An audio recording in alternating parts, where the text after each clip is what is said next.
The Gospel according to Mark is one of the first accounts of the life of Jesus, and our earliest historical traditions link this book to a Christian scribe named Mark, or John Mark. He was a co-worker with Paul and a close partner with Peter. And in fact, an ancient church historian named Papias, he recalls that Mark had collected all of the eyewitness accounts and memories of Peter and then shaped them into this account. But Mark didn't just randomly throw the pieces together. He's carefully designed this story of Jesus. In the first line of the book, Mark makes this claim about Jesus.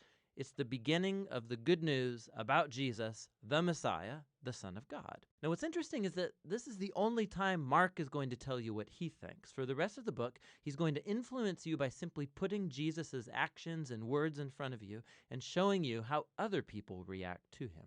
Now, Mark's designed the story of Jesus as a drama with 3 acts. The first one set in Galilee, the third one is set in Jerusalem, and the second act shows Jesus on the way from one place to the other. And each of the acts focuses on a repeated theme. So in Act 1, everybody's blown away by Jesus, and they're wondering, who is this Jesus?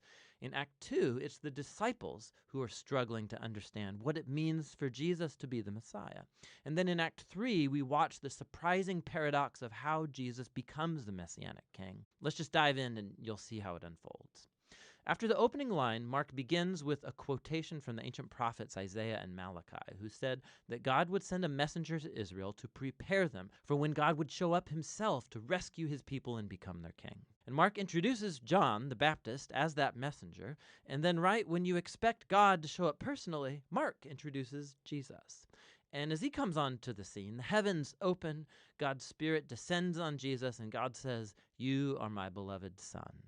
After this, Mark places in front of us a summary of Jesus' core message. He went about Galilee announcing the good news that God's kingdom has come near.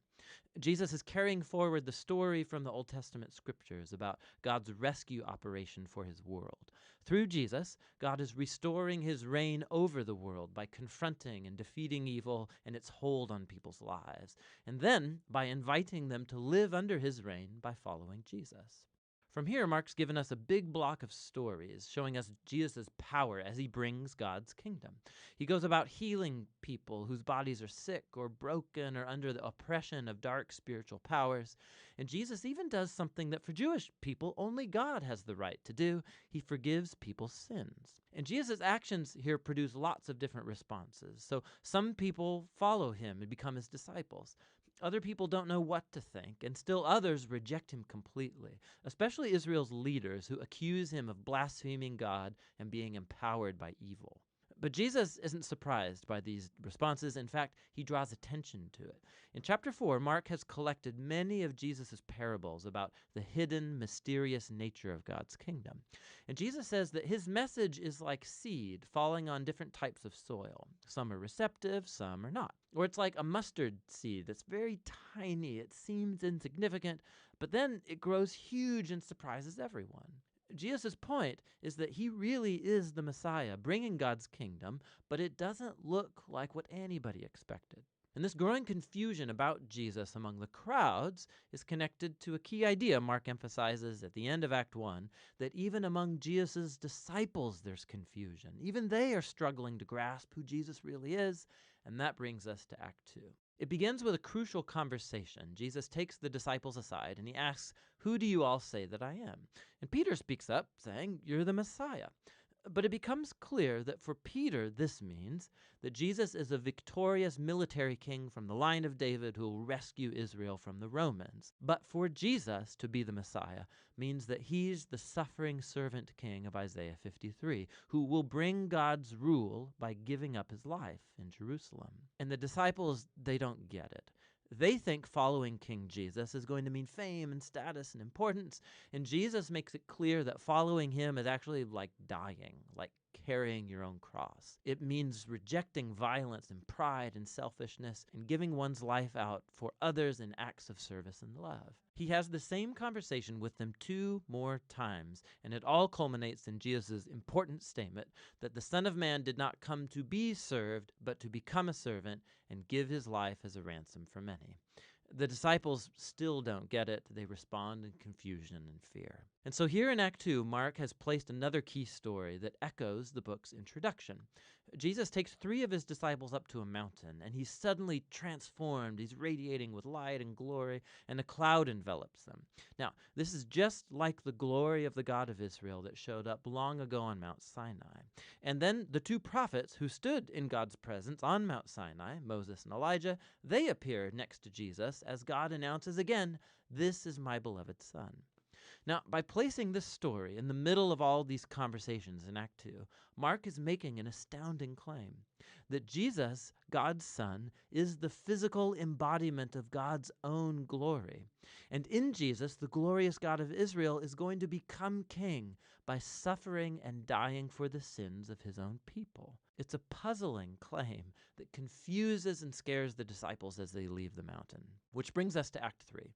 Jesus makes a very public royal entry into Jerusalem for Passover. People are hailing him as the Messiah. Then he enters into the temple courtyard and he asserts his royal authority by running out the thieves and crooks and stopping the sacrificial system. Then this kicks off a whole week of Jesus debating and confronting the leaders of Israel, condemning their hypocrisy, and so they set in motion a plan to have him killed. And Jesus warns his disciples, predicting that Jerusalem and its temple will be destroyed within a generation, and his disciples will be persecuted just like him, until he returns one day to bring God's kingdom fully over the world. And it all leads up to the final night. Jesus has his last Passover meal with the disciples, a symbolic meal that told the story of Israel's liberation from slavery through the death of the Passover lamb. And Jesus takes these symbols and he gives them new meaning. They point to the liberation from sin and death that will happen through the death of the suffering servant Messiah.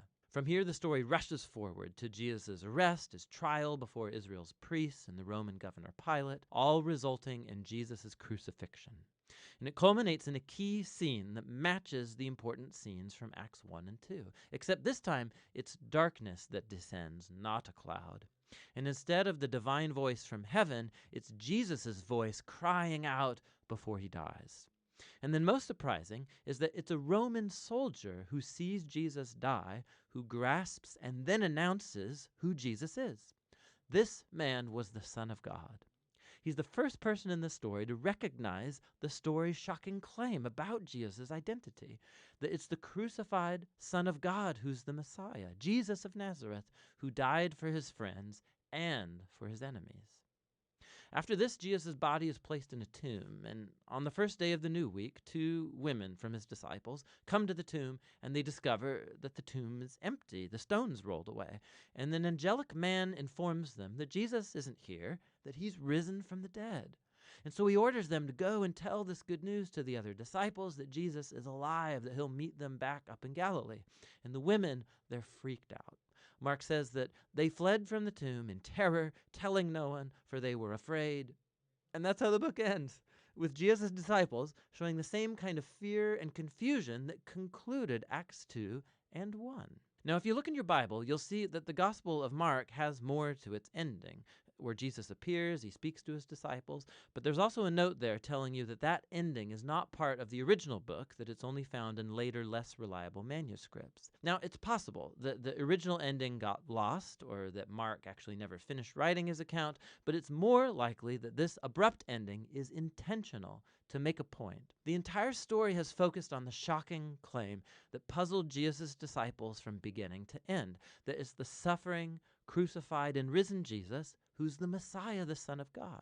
That God's love and upside-down kingdom were revealed as Jesus died for the sins of the world. And so this story ends without closure, and it forces you, the reader, to grapple with this very strange and scandalous claim about Jesus. And are you going to run away like the disciples? Or are you going to recognize Jesus as your king and go and tell the good news? And only you can answer that question.